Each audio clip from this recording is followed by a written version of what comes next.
ராமேஸ்வரத்துக்கு போங்க, எல்லாரும் ராமநாதரை ஒரு கும்பிடு போடுவான், அதோட போயிடுவான் எல்லாரும். அதுக்கப்புறம் பார்க்க வேண்டியது என்ன இருக்குன்னு யாரும் பார்க்கறது இல்லை.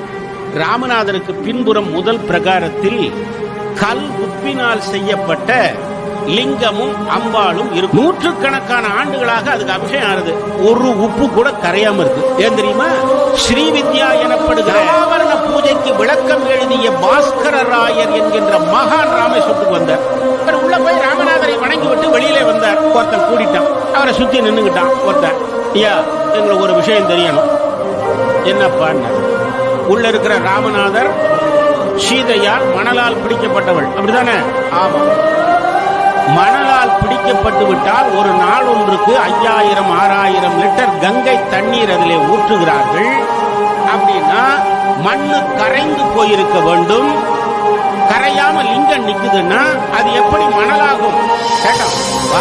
உடனே சிரிச்சுக்கிட்டு, இதுக்கு ஏன்னு கேக்குறியா?